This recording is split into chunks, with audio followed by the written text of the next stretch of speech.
जी की बेटी। सरल, सुशील और शांत, ये क्वालिटी थी सरस्वती की, जो कि शर्मा जी की बहू थी।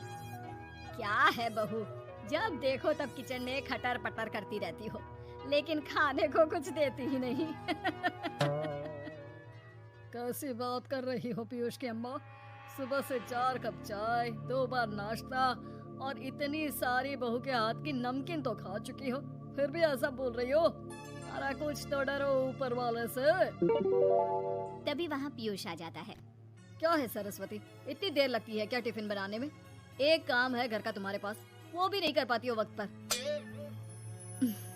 आपका टिफिन टेबल पर रखा है और नाश्ता भी, बाकी का सामान बेड पर रखा है और अब मैं मंदिर जा रही हूँ। सरस्वती मंदिर चली जाती है। उसके जाने के बाद घर में, यार माँ, कैसी गवाह लड़के से शादी करा दिया है। मंदिर, पूजा, किचन और सास ससुर के सिवा इसे कुछ दिखता ही नहीं है कि कैसे खुद को स्मार्ट बनाकर रहना होता है, कैसे लोगों से जुड़ना है, बातें करनी है, ऐश करना है। अरे पैसा बचाओ, और कुछ आता ही नहीं इस लड़की को। जो क्वालिटी तू गलत तरीके से बता रहा है ना, दरअसल एक अच्छी गृहिणी की वही सारी अच्छाई होती है बेटा। घर को चलाना, समाज में इज्जत दिलाना और घर वालों का ख्याल रखना, और चाहिए ही क्यों? अरे क्यों नहीं चाहिए कुछ और? लड़की ऐसी होती है कि घर आए तो पूरा घर बदल कर रख दे, सभी को खुश रखे, लेकिन बहू के अंदर तो ये सारी क्वालिटी है ही नहीं। अरे खुश तो उन्हें रखा जाता है जो खुश रहना जानते हैं, तुम लोगों को तो कोई खुश नहीं कर सकता। पिताजी, अब आप ही लोग सोचिए, क्योंकि मैं किसी और से शादी करना चाहता हूँ। आप लोगों को बहू के साथ रहना है या मेरे साथ? क्योंकि मैं अब इसके साथ नहीं रह सकता। मैं बहू को नहीं छोड़ सकता। उसके मरते पिता को मैंने वादा किया था कि मैं उसे बेटी बनाकर रखूंगा। तो ठीक है ना माँ, तैयार कर ले अपना सामान, हम दोनों किसी और घर में रहने चलेंगे तेरी नई बहू के साथ। अरे हाँ बेटा, वही ठीक है, लेकिन मैं तेरे पिता के बिना भी तो नहीं रह सकती। तो मेरे बिना रह सकती हो? ठीक है, मैं अकेले ही चला जाता हूँ। बेटा वहाँ से चला जाता है, लेकिन सास का दिल नहीं लगता। बहू मंदिर से भी हो आती है और फिर, माँ, पिताजी, खाना लग गया है, खा लीजिए। हाँ हाँ, तुझे बस आता ही क्या है, खाना बनाना और खाना खिलाना। अरे सुन, मेरे सारे कपड़े पैक कर दे। क्यों माँ जी, कहीं जा रही हैं क्या? हाँ बेटे, ये अपने बेटे के साथ रहने जा रही है, लेकिन घबरा मत, तेरा पिता तेरे साथ है।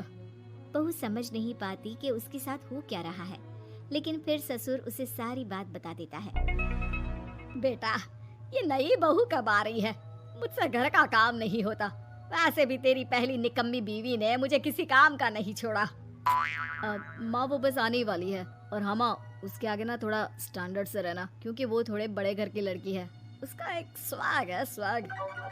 तभी वहाँ एक बहुत सुंदर सी लंबी सी लड़की आती है। हे पीयूष, भागकर कैब से मेरा सामान ले आओ, और हाँ प्लीज एसी ऑन करके जाना। रीमा, ये मेरी माँ है। तुम चाहती थी ना कि मेरी माँ हम लोगों के साथ रहे। हेलो आंटी जी, हम लोग ना जल्दी शादी कर लेंगे, फिर मेरी जैसी टॉप लड़की आपको अच्छी बोलेगी। एक्साइटेड होंगी ना आप? पर नो इश्यू। पीयूष, सामान ले आओ ना, एंड आंटी आप पानी ले आइए प्लीज। माँ को तो समझ में ही नहीं आता कि वो क्या करे। वो बहू के लिए पानी लेकर आती है तो उसका पैर पर्दे में फंस जाता है और वो गिर जाती है। ओहो, पूरा पानी गिरा दिया। कांच का ग्लास क्यों छूती है जब हाथ पैर नहीं चलते? कितनी मुश्किल से मैंने और पीयूष ने ये गृहस्थी बनाने की कोशिश की है। अरे पर तो क्या हो गया, गिलास ही तो टूटा है। अपने घर में तो रोज एक तोड़ती हूँ, लेकिन मजाल है सरस्वती कुछ कहे। और हाँ, मैं पानी वानी नहीं पिलाने वाली, मुझे ऐसी कोई आदत नहीं है। बहू हो, बहू की तरह रहो, समझी? तभी वहाँ पीयूष आ जाता है, जिसे देख रीमा रोने लगती है। देख लो अपनी माँ को, कैसी खरी खोटी सुना रही है। और अभी तो मैं आई हूँ, थक गई थी, बस पानी क्या मांग लिया, कह रही है बहू हो, बहू की तरह रहो।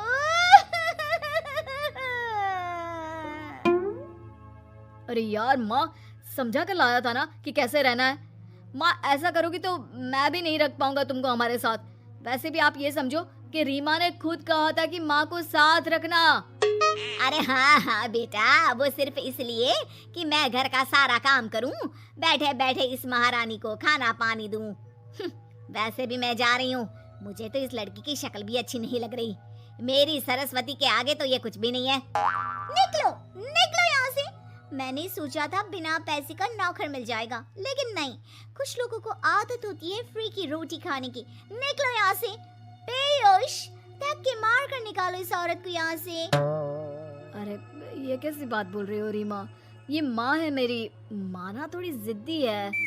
अरे वाह बेटा वाह, अभी भी तुझे मेरी ही गलती दिख रही है ना, कोई बात नहीं। माँ वापस घर आ जाती है। बहू मुझे माफ कर दे बेटा, वो तो शैतान का नानी है। माँ, मैं उनके बारे में कोई बात नहीं करना चाहती। ये मेरा मायका है। अब आप लोग मेरे माता पिता, मैं हमेशा यहीं रहकर आप लोगों की सेवा करूंगी। नहीं नहीं बेटा, हम करेंगे तेरी शादी किसी अच्छे लड़के से। अरे कोई जरूरत नहीं है, मैं देख कर आई हूँ जो हालत है ना पीयूष की, वहाँ नहीं टिकने वाला ज्यादा दिन। ना टिके वो उसकी मर्जी, लेकिन मेरी बेटी इतनी गई गुजरी नहीं है जो उसे कभी भी छोड़ो और कभी भी वापस आ जाओ तो वो तुम्हें अपना ले। अब ज्यादा ही हो रहा है आपका। माना मैंने गलत किया बहू के साथ, लेकिन वो उसका पति है। और फिर कहावत है ना, सुबह का भूला शाम को वापस आ जाए तो उसे भूला नहीं कहते। तभी वहाँ पीयूष आ जाता है। माँ, वो भूला आ गया, मुझे माफ कर दो सरस्वती के जिस गुण को मैं सही नहीं मानता था। दरअसल जीवन को सही तरीके से जीने के लिए वही गुण होने चाहिए। मुझे माफ कर दो सरस्वती, मैं आज के बाद तुम्हें और पापा को छोड़कर कहीं नहीं जाऊंगा। और मुझे भी बेटा। बेटा जहन्नुम में भी जाए तो उसके साथ रहने को तैयार हो जाए, वही तो माँ होती है। मुझे माफ कर दो माँ।